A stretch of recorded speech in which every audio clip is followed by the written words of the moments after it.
তাহলে first of all doubt clearing আমাদের scalar ভেক্টরে কিছু করতে হচ্ছে না, সবাই মোটামুটি স্কেলার ভেক্টর সম্পর্কে আমরা যেটুকু পড়েছি তাতে ক্লিয়ার হয়ে গেছে, কোনো রকমের কোনো কোশ্চেন নেই। এখন এরপর আমাদের আজ সেকেন্ড ক্লাস, যেটা হচ্ছে স্কেলার ভেক্টরের। তো স্কেলার ভেক্টরের সেকেন্ড, আমরা ফার্স্ট ক্লাসে আমরা যেটা পড়ছিলাম যে ভেক্টরের ত্রিভুজ সূত্র, ভেক্টর যোগের। তো ত্রিভুজ সূত্রে আমরা কি শিখেছিলাম, যে যদি আমরা দুটো ভেক্টরকে কোনো একটা ত্রিভুজের দুটো সন্নিহিত বাহু দ্বারা মানে ও দিকে সূচিত করি, কি না ক্রম অনুসারে মানে ও দিকে সূচিত করি, তবে বিপরীত ক্রমে গৃহীত যে থার্ড বাহুটা, অর্থাৎ এটা যদি ও এ, আর এইখানে অ্যাকচুয়ালি ভেক্টরটা ছিল, এখানে ও এ একটা ভেক্টর ছিল, ও বি ভেক্টর ছিল, তারপরে এখানে এই বি এর সমান্তরাল করে আমরা এদিকে টেনে নিয়েছিলাম ভেক্টরটাকে এদিকে।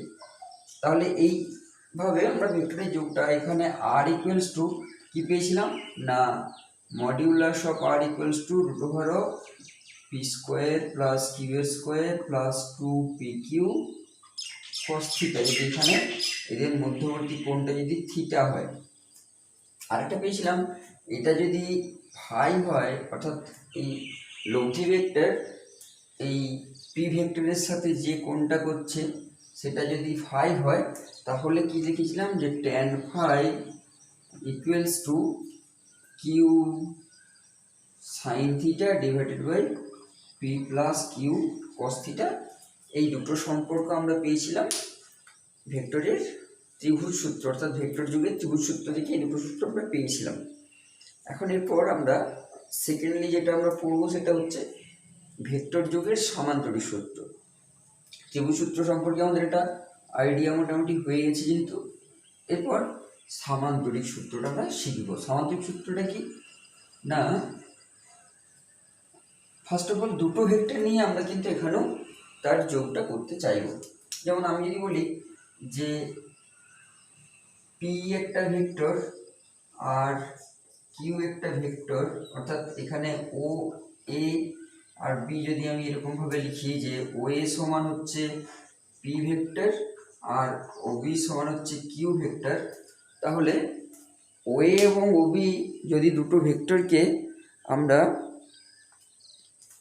যোগ করতে চাই, তাহলে তাদের যোগফলটা কি হবে, অর্থাৎ তাদের যোগফল, যেটা লব্ধির কথা বলেছিলাম, লব্ধিটাকে বলি আর, আর ইকুয়ালস টু কত হবে, এবং এদের মধ্যবর্তী যে লব্ধিটা বেরোলো সেই লব্ধিটার কোণটা কত হবে। ফাই যদি তাদের লব্ধি কোণ হয় যে কোনো একটার সাথে, আমি যদি ধরে নিই যে পি এর সাথে লব্ধি হচ্ছে ফাই কোণ করে, তাহলে কত হবে সেই মানগুলো আমরা ভেক্টর যোগের সূত্রের সাহায্যে করতে চাইছি। ভেক্টর যোগের সূত্রটা কি, ভেক্টর যোগের সূত্রটা হচ্ছে যে যদি দুটো ভেক্টরকে অর্থাৎ আমরা এখানে কি ভেক্টর নিয়েছি, একটা হচ্ছে পি ভেক্টর আর একটা নিয়েছিলাম কিউ ভেক্টর, ও এ আর ও বি, এই দুটো ভেক্টরকে যদি কোনো সামান্তরিকের দুটি সন্নিহিত বাহু দ্বারা,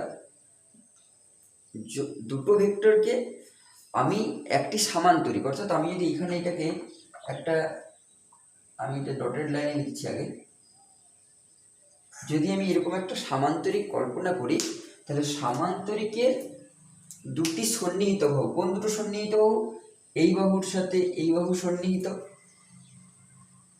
তাহলে এই সন্নিহিত বাহু দ্বারা যদি মানে ও দিকে সূচিত করি, তাহলে এই দুটো ভেক্টর দিয়ে যে আমরা সামান্তরিকটা অঙ্কন করতে পারছি, অর্থাৎ কি সামান্তরিক অঙ্কন করতে পারলাম, এটা যদি সি নাম দিই, তাহলে সামান্তরিক ও এ সি বি এর মধ্যবর্তী যে কর্ণ, অর্থাৎ আমি এটাকে আলাদা কালার দিয়ে লিখলাম, এই কর্ণটা ভেক্টরটার লব্ধির মান এবং দিককে সূচিত করবে। তাহলে কি বলা হলো, যে যদি দুটো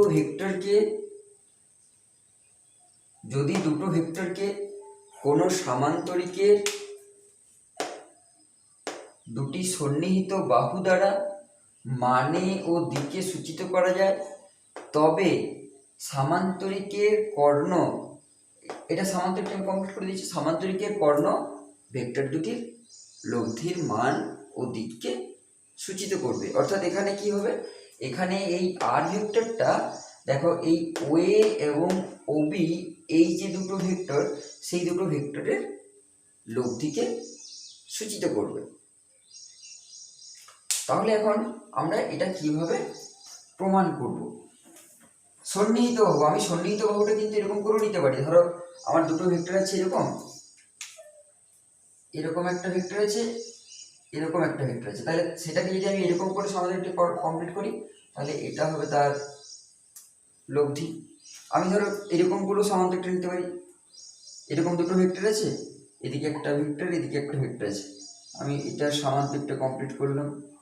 সামান্তরিকটা কমপ্লিট করে এটাও তার কর্ণ। আমি সামান্তরিকটা এরকমভাবে যে কোনো উপায়ে আমার নিজের ভেক্টরগুলো যেমন থাকবে সেই অনুযায়ী আমি করে নিতে পারছি। তাহলে সবসময় খেয়াল রাখতে হবে দুটো সন্নিহিত বাহু, অর্থাৎ এটার সাথে এটা সন্নিহিত, এটার সাথে এটা সন্নিহিত। আবার তুমি যদি এখান থেকে করতে, এটার থেকে এটাও সামান্তরিক সন্নিহিত বাহু বলতে পারতে। আমার ভেক্টর দুটো কোনখানে নিচ্ছে তার উপরে নির্ভর করছে, সেটা সন্নিহিত বাহুর সাথে আমাকে তুলনা অনুপাত করতে। এখন এইবার আমরা কি করব না, এই সামান্তরিক সূত্রের ব্যাখ্যা বা তার লব্ধির মানটা কি আসবে সেটা দেখব। কিভাবে করব? ধরো আমি যেটা বলছিলাম একটু আগে, যে এখানে ওএ একটা ভেক্টর এবং ওবি একটা ভেক্টর, যেটাকে বলছি পি ভেক্টর এবং কিউ ভেক্টর। এই পি ভেক্টর এবং কিউ ভেক্টরকে যদি আমি একটা সামান্তরিকে দুটো সন্নিহিত বাহু দ্বারা প্রকাশ করি, তাহলে এই বাহু দুটি দ্বারা যদি আমি এই সামান্তরিকটাকে সম্পূর্ণ করি, অর্থাৎ যদি আমি বলি যে ও এ সি বি হলো আমার একটি সামান্তরিক, তাহলে এর যে লব্ধি ভেক্টর, অর্থাৎ এর যে কর্ণ ওসি, তাহলে এখানে ওসি হয়ে যাবে লব্ধি ভেক্টর 8টা। এখন এদের মধ্যবর্তী কোণ ছিল, এটা ছিল থিটা, আর এদের লব্ধির সাথে যে কোণ সেটা ফাই হলো, তাহলে ট্যান ফাইটা হয়ে যাবে এদের মান, দিকটা। এটা দিক আর এটা আমরা মডিউলাস নিলে মানটা পাবো। অর্থাৎ এই আর ভেক্টরটা হবে এদের মধ্যবর্তী যে লব্ধিটি সেইটি। এখন এর মানটা আমরা কি করে নির্ণয় করব? দেখো এখানে আমরা কিউ ভেক্টরটা এখানে নিয়েছি, আমরা যদি এর সাথে সমান এবং সমান্তরাল করে এই যে এসি লাইনটাকে নিই, তাহলে এসি লাইনটা হয়ে যাবে কি কিউ ভেক্টর। ঠিক আছে, তাহলে এটা যদি কিউ ভেক্টর হয়ে যায়, তাহলে দেখো এখন কিছুই ব্যাপারটা নেই, এখানে পি হয়ে গেছে, এখানে কিউ হয়ে গেছে। তাহলে এখান থেকে আমরা যেমন ত্রিভুজ সূত্রের ব্যাখ্যা করেছিলাম, প্রমাণ করেছিলাম, সেই একই রকম ভাবে দেখো চলে এসছে। অর্থাৎ এর প্রমাণটা কি হবে, প্রমাণটা বা মান নির্ণয়টা কি করে পাবো না, এটা পাবো একেবারে সিমিলার টু ত্রিভুজ সূত্রের যে ব্যাখ্যা, সেই ব্যাখ্যা থেকে। আমি আর এটা ত্রিভুজ সূত্রের ব্যাখ্যাটা আমি আর এক্সপ্লেন করছি না, এটা যেহেতু অলরেডি করেছি, সেটা তাহলে তোমরা নিজেরা বই থেকে দেখে নেবে যে একই রকমভাবে আমরা এখানে সি থেকে ডি লম্ব টানলাম, এ থেকে ডি পর্যন্ত বর্ধিত করলাম, তাহলে এখানে এই দুটো কোণ পেয়ে গেলাম, অর্থাৎ পি ভেক্টর কিউ ভেক্টর পেয়ে গেলাম। তারপরে আমরা এই ও ডি সি সমকোণী ত্রিভুজ, সেই সমকোণী ত্রিভুজের এখানে ওসি স্কোয়ার ইকুয়ালস টু ওডি স্কোয়ার প্লাস ডিসি স্কোয়ার, এরকম করে যে প্রমাণটা করেছিলাম সেই প্রমাণটা বাড়িতে দেখবে। ওকে, এবার আমাদের এখানে তাহলে আলটিমেট আমরা যেটা রেজাল্ট এখানেও পাবো, সেটা কি পাবো, এখানেও যে রেজাল্টটা পাবো আর ভেক্টর ইকুয়ালস টু পাবো পি স্কোয়ার প্লাস কিউ এর square plus 2pq cos theta, আর দিকটা কি পাবো tan phi equals to q sin theta divided by p plus q cos theta. এটা পাবো আমাদের দিকটা। ওকে, এখন যদি ধরো এবার আমরা এদের বিশেষ কন্ডিশন, শর্ত সাপেক্ষে যদি আমরা বলি, বিভিন্ন শর্তে, ফার্স্ট অফ অল কি শর্তটা না, আমি যদি ধরে নিই যে দুটো ভেক্টর একই দিকে কাজ করছে, দুটো ভেক্টর একই দিকে কাজ করছে, তার মানে কিরকম না, ধরো এটা হচ্ছে পি ভেক্টর আর এর সাথেই লাগোয়া কিউ ভেক্টর কাজ করছে, এটা ও এ বি, এই ও এ মানে হচ্ছে পি ভেক্টর আর কিউ ভেক্টর একই দিকে যদি কাজ করে তাহলে এদের মধ্যবর্তী কোণ কত বলো তো? দুটো ভেক্টর যদি একই দিকে কাজ করে তাহলে মধ্যবর্তী কোণ কত? দুটোই একই দিকে, ধরো এই ভেক্টর 180 ডিগ্রি,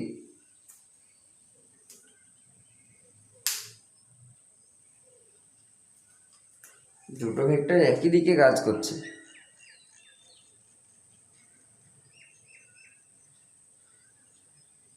হ্যাঁ, এই ভেক্টরটা আর এই ভেক্টরটার মধ্যবর্তী কোণ কত?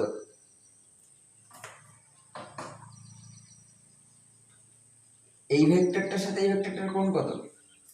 এরা একটাই লাইন 0 ডিগ্রি।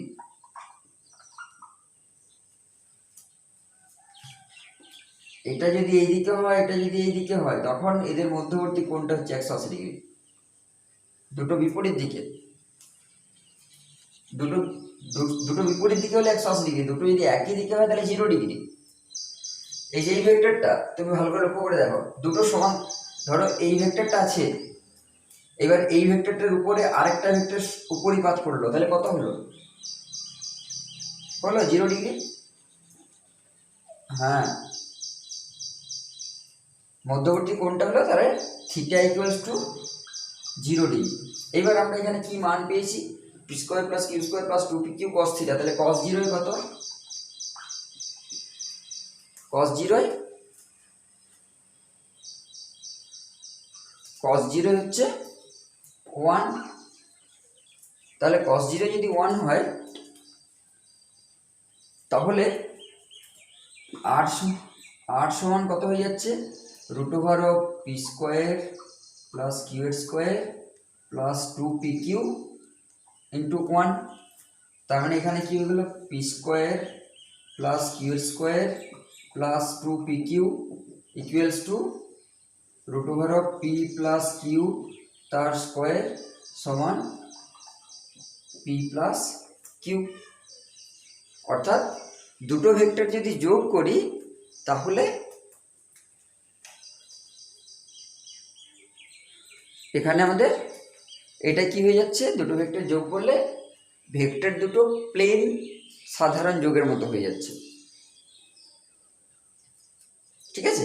এবার তাহলে ফাইটা কত হয়ে যাবে না, এখানে ফাইটা তখন হয়ে যাবে কিউ সাইন থিটা, তাহলে সাইন থিটার মান কত? 0, তাহলে এখানে কিউ ফাইটা হয়ে যাচ্ছে 0, অর্থাৎ এদের লব্ধি মানটা কি হয়ে যাচ্ছে?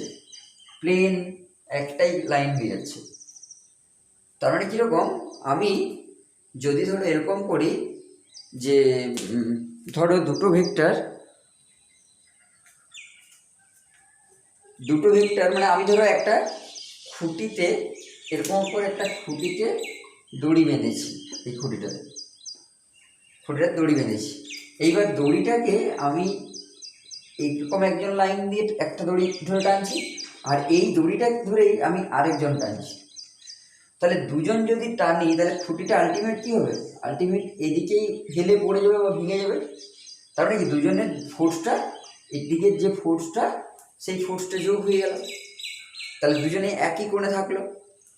এবার ধরো আমি উল্টো দিকে যদি করি, ধরো এই খুঁটিটা আছে, একজন এদিকে টানছে, একজন উল্টো দিকে টানছে, তার মানে তখন তাদের মধ্যবর্তী কোণটা হয়ে যাচ্ছে 180 ডিগ্রি। সেটা যদি হয় উল্টো দিকে, যদি হয় 2 নম্বর শর্তে থিটা যদি হয় 180 ডিগ্রি, অর্থাৎ দুটো বিপরীত ভেক্টর যদি হয়, দুটো বিপরীত ভেক্টর হলে তাহলে এখন কী হয়ে যাচ্ছে? না resultant R equals to root over of, এখানে ধরুন কস থিটা কত হয়ে যাবে, কস 180 ডিগ্রি, তার মানে কস 180 ডিগ্রির মান কত, -1, তাহলে -1 যদি হয় তাহলে p square plus Q square minus 2pq হয়ে যাচ্ছে, ওটা ওই কস থিটার মানটা -1 বসিয়ে দিলে, তার মানে এটা তখন কি যাচ্ছে পি মাইনাস কিউ তার হোল স্কোয়ার তার রুট, তার মানে এটা হয়ে যাচ্ছে পি মাইনাস কিউ। অর্থাৎ দুটো ভেক্টর যদি আমরা 180 ডিগ্রি কোণে অর্থাৎ দুটিকে আলাদা আলাদা দিকে যদি আমি অ্যাপ্লাই করি তাহলে সেটা হয়ে যাচ্ছে দুটোর মাইনাস, ঠিক আছে। এবার যদি ধরো দুটো ভেক্টর 90 ডিগ্রি কোণে থাকে, দুটো ভেক্টর 90 ডিগ্রি কোণে থাকে, আমি উপরের দিকটা মুছে দিচ্ছি, যদি 90 ডিগ্রি কোণে থাকে ধরো 3 নম্বর শর্তে যে এদের মধ্যবর্তী কোণ অর্থাৎ থিটা ইকুয়ালস টু 90 ডিগ্রি যদি হয়, তাহলে দেখো এই কস থিটার মানটা কত, কস 90 হচ্ছে এটা 0, তাহলে আর equals to root over of P square plus Q square plus 2pq into cos 0, এটা 0 কস 90, তাহলে এখান থেকে P square plus Q square হয়ে যাচ্ছে রুট ওভার। এগুলো বিশেষ কয়েকটা শর্ত আমাদের রয়েছে যে যদি আমরা দুটো ভেক্টরকে বিভিন্ন কোণে নিই তাহলে তাদের মধ্যে যে কোণগুলি আমরা পাবো সেগুলি বা যে লব্ধি ভেক্টরগুলি পাবো সেগুলির মান কত হবে আমরা সেটা শিখে নিলাম, ঠিক আছে। এখন ধরো এবার আমাদের একটা জিনিস শিখতে হবে, সেটা হচ্ছে ভেক্টরের যোগ তো আমরা শিখলাম, ভেক্টরের যোগ আমরা শিখে গেলাম, এরপর ভেক্টরের বিয়োগ শিখব। এখন ভেক্টরের বিয়োগ জিনিসটা কি না, আমি ভেক্টরের বিয়োগ ব্যাপারটা বলছি, সেটা হচ্ছে কিরকম, দুটো ভেক্টর আমরা যোগ করছিলাম যখন, তখন বলেছিলাম এটা যদি পি ভেক্টর হয় আর এটা যদি কিউ ভেক্টর হয় তাহলে তাদের পি এবং কিউ এর যোগ করছিলাম, পি ভেক্টর আর কিউ ভেক্টর সমান আর ভেক্টর, এটা আমরা নির্ণয় করছিলাম বা পাচ্ছিলাম। এখন বিয়োগ করব, অর্থাৎ কি চাইছি না, ধরো দুটো ভেক্টর পি এবং কিউ যদি হয় তাহলে তাদের বিয়োগ করব, অর্থাৎ পি মাইনাস কিউ সমান কত হবে সেটা আমরা চাইছি, পি মাইনাস কিউ। এখন ভেক্টরের বিয়োগ বলতে কিন্তু আমি জাস্ট একটুখানি এই লাইনটা বলে দিই তারপর বলছি, দেখো p plus or minus q যদি করি কোনো কিছু সমস্যা আছে, p plus or minus q লিখলাম কোনো সমস্যা নেই, তাহলে দেখো পি মাইনাস কিউ সমান আমি এটা লিখতে পারি, পি মাইনাস কিউ সমান আমি লিখলাম p plus or minus q. এখন দেখো এইবার এটাকে ছবিতে দেখাচ্ছি, এটা ছিল পি ভেক্টর, এটা ছিল কিউ ভেক্টর, ধরো ওয়ে ছিল পি ভেক্টর আর ওবি ছিল কিউ ভেক্টর। এখন দেখো এই যে প্লাস কিউ যদি হয় তাহলে এর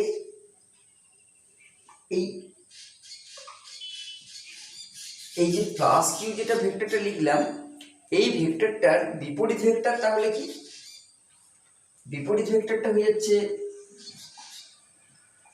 এদিকে মাইনাস কিউ, অর্থাৎ এটা যদি ওসি নাম দিই,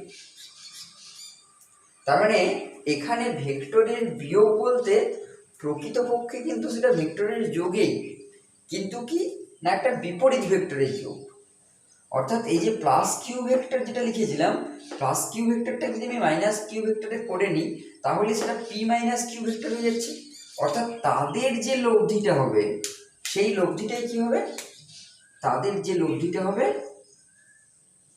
সেই লব্ধিটাই হবে আর, অর্থাৎ এখানে ভেক্টরের বিয়োগ বলতে বোঝায় ভেক্টরের যোগের বিপরীত যোগ, ভেক্টর যোগের বিপরীত, অর্থাৎ এখানে পি প্লাস কিউ যেটা লিখছি সেটা plus p plus or minus q লিখছি, তাহলে মাইনাস কিউ ভেক্টরটা কোন দিকে না, এটা যদি প্লাস কিউ ভেক্টর হয় তাহলে এর উল্টো দিকে এটা মাইনাস কিউ ভেক্টর হয়ে যাচ্ছে, এটা হলো ভেক্টর যোগের এটা ভেক্টরের বিয়োগ নিয়ম। এখন ভেক্টরের যোগের কতগুলো সাধারণ আমাদের নিয়ম আছে। যেমন কীরকম, ধরো আমি যদি এরকমভাবে বলি যে A vector plus B vector সমান আমরা লিখতে পারি B vector plus A vector. সেরকম আমরা যদি বলি যে A vector plus B vector plus C vector equals to, আমরা যদি এটাকে বলি যে এ প্লাস বি ব্র্যাকেট দিয়ে বি প্লাস সি, তাহলে আমরা এরকম করেও লিখতে পারি A vector plus B vector plus C vector, এরকম লেখা যায়। আবার হয়তো B vector plus A vector plus C vector, এরকম করেও লেখা যায়। ঠিক আছে, এগুলো ভেক্টরের কয়েকটা নিয়ম রয়েছে।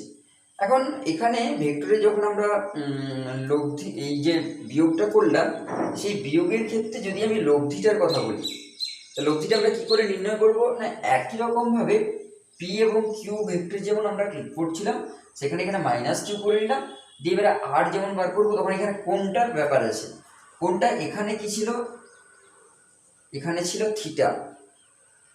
এখন এই থিটা কোণটায় এই গোটা কোণটা কত হয়ে গেছে 180 ডিগ্রি। তাহলে এই কোণটার মধ্যে এইটা হচ্ছে এখন মধ্যবর্তী কোণ, অর্থাৎ এখানটা কত হয়ে যাবে 180 ডিগ্রি মাইনাস থিটা হয়ে যাবে। অর্থাৎ ওই যে ওখানে যেটা থিটা লিখছিলাম সেই থিটাটা হয়ে যাবে এখানে 180 ডিগ্রি মাইনাস থিটা হয়ে যাবে। এই যেখানে যে থিটাটা ছিল এইটা মাথায় রাখলে হবে যে এখানে বিপরীত ভেক্টর যখন করছে শুধুমাত্র এই থিটাটুকু পাল্টে যাচ্ছে, বাকি সিস্টেমটা একই রকম। ওখানে থিটার জায়গায় ওই 180 ডিগ্রি মাইনাস থিটা বসাবো। ঠিক আছে, এগুলো হলো আমাদের দুটি ভেক্টরের ক্ষেত্রে। আমরা দেখো এর আগে যতগুলো সমস্যার কথা বললাম দুটো ভেক্টর নিয়ে বললাম কথা বলবো।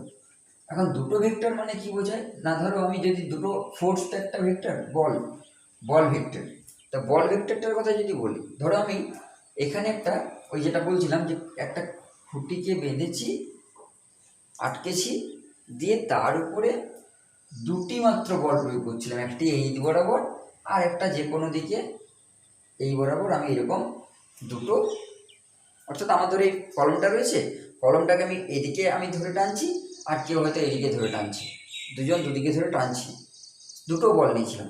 এবার ধরো যদি এমন হয় একজন এদিকে টানছে, একজন এদিকে টানছে, একজন এদিকে টানছে, একজন এদিকে টানছে, এরকম অনেকজন একসাথে টানছে, বহুল ফোর্স কাজ করছে এর উপরে। তা ফোর্স একটা ভেক্টর, তো এরকম সেরকম বিভিন্ন রকম ভেক্টর হতে পারে। তার মানে বহু ভেক্টর যদি হয়, অনেকগুলো যদি ভেক্টর হয়, অর্থাৎ কীরকম আমরা যদি সেটাকে ছবির সাহায্যে দেখি, তা অনেকগুলো ভেক্টর কীরকমভাবে আঁকবো না, ধরো আমি এখানে একটা পয়েন্ট নিলাম, একটা পয়েন্ট ও, এবার এই বরাবর একটা ভেক্টর এ ভেক্টর কাজ করছে ও এ বরাবর, এখানে ওই বিন্দু থেকেই একটা ভেক্টর বি বরাবর কাজ করছে। আমি এগুলো ছোটো হাতে লিখি তাহলে হয়তো বুঝতে সুবিধা হবে। এটা এ ভেক্টর, এটা বি ভেক্টর, এরকম ও বিন্দুতে আবার আরেকটা ভেক্টর সি বরাবর ও সি ভেক্টর কাজ করছে। সেরকম আরও একটা ভেক্টর ধরো এই বরাবর ডি বরাবর ডি ভেক্টর কাজ করছে। এরকম অনেকগুলো ভেক্টর হয়তো কাজ করছে। তাহলে অনেকগুলো ভেক্টর যদি কাজ করে তাহলে আমাদের তার ভেক্টর সংযোজনের সূত্রটা কি হবে, অর্থাৎ এদের লব্ধি ভেক্টরটা কি হবে, আর ইকুয়ালস টু কি হবে।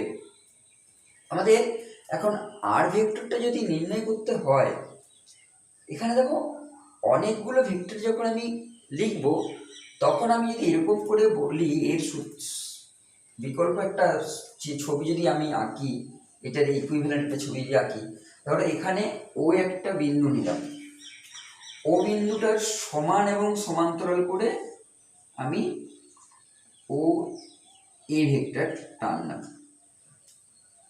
এটা ও এ। এবার এই যে ও বি যেটা নিয়েছি সেই ও বিটাকে আমি এই এর ঠিক মাথা থেকে, অর্থাৎ এইখান থেকে এর সমান্তরাল করে টানলাম, এখান থেকে এর সমান্তরাল করে বিটা টানলাম, যেটা ছিল আমার বি ভেক্টর। এবার এই বি এর সাথে এই ভেক্টরটাকে এখানে নিয়ে চলে এলাম, অর্থাৎ এই বিন্দুটাকে এখানে যদি যোগ করি তাহলে এটা সি, যেটা আমার হলো সি ভেক্টর। এবার সি এর সাথে আবার এই পয়েন্টটাকে আমি এখানে নিয়ে চলে এলাম, তাহলে এটা হয়ে গেল ডি। তার মানেটা আমি কি বলতে চাইছি, যে আমি যদি এখানে যে ভেক্টরগুলো ছিল সেই ভেক্টরগুলোকে ক্রম অনুসারে যদি আমি যে এ ভেক্টর, এই ভেক্টরের সাথে একই ক্রমে বি ভেক্টর, বি ভেক্টরের সাথে একই ক্রমে সি ভেক্টর, সি ভেক্টরের সাথে একই ক্রমে ডি ভেক্টর, অর্থাৎ এদের একজনের মাথার সাথে সাথে সাথে সাথে যদি আমি এগুলোকে যোগ করে করে যাই, তাহলে আমি দেখো এখানে একটা 1 2 3 4টে ভেক্টর, সেই 4টে ভেক্টরকে দেখো 4টে বাহুতে আমরা রূপান্তরিত করেছি। এখন এই ভেক্টরের যে বহুভুজ সূত্র, সেই বহুভুজ সূত্রটা হচ্ছে, স্টেটমেন্টটা হচ্ছে যে যদি কোনো দুই বা ততোধিক ভেক্টরকে, দুইয়ের বেশি আর কি, যদি ভেক্টরকে আমরা কোনো বহুভুজের ক্রম অনুসারে গৃহীত, অর্থাৎ ও এর সাথে ওবি একই ক্রমে আছে, ওবির সাথে বিসি একই ক্রমে আছে, বিসির সাথে সিডি একই ক্রমে আছে, ক্রম অনুসারে গৃহীত যদি আমরা বাহু দ্বারা মানে ও দিকে সূচিত করি, তাহলে বিপরীত ক্রমে গৃহীত যে ভেক্টরটি বা যে বাহুটি, এতক্ষণ আমার বহুভুজটা কমপ্লিট হলো, অতক্ষণ এটা ফাঁকা ছিল দিকটা, তাহলে বিপরীত ক্রমে গৃহীত, অর্থাৎ এখানে কটা বাহু ছিল, 4টে বাহু ছিল, কিন্তু আমি কি পেলাম, এখানে একটা পঞ্চভুজ পেলাম, অর্থাৎ 4+1, তাহলে এখানে যদি n সংখ্যক থাকে, তাহলে n সংখ্যক বাহু বিশিষ্ট বহুভুজের n+1তম যে বাহুটি, সেই বাহুটি ভেক্টরটির লব্ধির মান এবং দিককে সূচিত করবে। ঠিক আছে, এই যে এখানে 1 2 3 4টি ভেক্টর আমি নিয়েছিলাম, কিন্তু আমি কি পেয়ে গেলাম, এখানে একটা 5টা বাহু বিশিষ্ট বহুভুজ পেয়ে গেলাম, তারপরে পঞ্চভুজ পেয়ে গেলাম। তার মানে এই 5 নম্বর যে ভুজটা, 5 নম্বর যে বাহুটা, সেটা লব্ধির মানকে বা দিককে এটা প্রকাশ করবে। ঠিক আছে, দেখো টাইম আউট হয়ে যাবে, আমি এক্ষুনি একবার লিভ করছি, দিয়ে আবার জয়েন করো।